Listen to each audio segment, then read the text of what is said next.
Our Lord Jesus' words to us in our Gospel from St. Luke today may be a little bit disturbing, or certainly confusing to many people.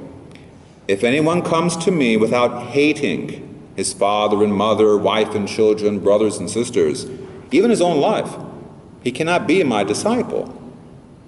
How could any person who is reasonably close choose to their family, choose to hate those people who are closest to them? Even hate your own life? But this is what Jesus is calling us to do, and it's the first of three requirements for anyone who wants to be a disciple of Christ. But what exactly is our Lord getting at in the first requirement? To hate others. A priest once made the observation that in today's world, our immediate families, well, they're scattered. They're all over the place. Brothers and sisters, children and grandchildren living all over the country. Now, sure, maybe some phone calls or some emails may be sent, but family members oftentimes go on for years without actually seeing a parent or a brother or a sister in person. For the Jews of Jesus' day, that was inconceivable. Today we talk about self-identity, finding my true self, doing what I need to do for myself. There was no such concept of that existed in the time of Jesus. A person's identity was tied to their family, to their entire extended family. Your status in society was determined by your family.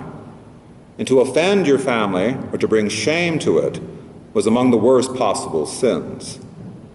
Now, while we today might think of capital punishment or life in prison as the worst punishment, in the culture of Jesus' day, exile was the worst. To be cut off from family was to be a nobody, somebody without an identity. Thus, our Lord Jesus' first requirement for discipleship is practically unthinkable for them. You must leave your family, leave your identity to follow him. But why? Because for those who totally place their trust in our Lord, he will give you a new identity, a new family. But this new family could certainly include members of your old. Because Jesus did not tell us to hate our family as we normally think of hate. Yet he did put it in some very strong words, okay? But it doesn't just mean to love less, as some people have interpreted the use of the word hate in this passage. Jesus is not saying, love your family less than me. What these words of Jesus mean is that we cannot be half-hearted when it comes to loving God. So our Lord Jesus' use of the word hate is properly translated as love more, love better. Jesus is telling us, love me more, love me better, love me with all that you are, more than any family member. Because our Lord Jesus Christ, he has no rival. He has no peer in the entire universe. He's co-eternal with God the Father. As the letter to the Colossians tells us, all things were created through him and for him. He's before all things, and in him all things hold together. Jesus does not just deserve our love, he deserves the best of our love. For no one, not even family, is equal to him. But our Lord gives us the chance of joining this new family, the family that is the church, a family made up of those who are not half-hearted in their love for him. So the second requirement of a disciple of Christ is to do another unthinkable action, to have a willingness to take up your cross. Now, this command as well would have greatly disturbed his listeners some 2,000 years ago. You see, for us, all these centuries removed, since Jesus has conquered sin and death through the cross, we have this grateful, awesome sense of what the cross is. And we show this in the many ways that a cross we wear around our necks, we put up on the walls, are made to be beautiful. But the mere mention of the word cross to the people of Jesus' day would bring about terror, not images of beauty. Because many of you know, the cross was the number one and the most effective way of punishing criminals during the time of the Roman occupation of the Holy Land. And so in order to restore the original impact, the original balm of Jesus' words to those people back there, to our modern ears, be the same thing as if Jesus were to come to us today and say, unless you pick up your gas chamber, unless you pick up your electric chair, unless you pick up your firing squad, you can't be my disciple. Yeah, our Lord was pretty radical, wasn't he? But he had to make himself heard in such a way, because what he has for us, what he offers to us, is eternal salvation, even though we're sinners. Let that sink in. He's offering us forgiveness, even though we offended an eternal God. That's about as radical as you can get. Now, taking up our crosses means two very important things. The first one, as you all know, we've heard this a lot, right? We have to die to ourselves. We have to stop living for ourselves selfishly and start living for Jesus in his own manner of self-sacrifice. Now, this way, the Christian way, is not the way of the world. People will, on one extreme, not understand us at all, especially our love we have for one another. And on the other extreme, they will persecute us. People will put us on crosses as well, different varieties, right? We must be able not just to face this, but to actually choose this for the sake of God's kingdom. Really? Choose the cross? Really? Yes. St. John of the Cross once said, whoever doesn't seek the cross of Jesus doesn't seek the glory of Jesus. And St. Paul of the Cross, he once said, the cross is the way to paradise, but only when it is taken up willingly. Now, do you see why the first requirement is so important? The new family that our Lord gives us, the family of the church, that's not just a family that loves God above all things. That's important. But one that is right there with you, carrying their crosses with you. You're not alone. And just think about what the angels are seeing when they see us. That's an awesome sight. All of us carrying our crosses, ready to go with our Lord.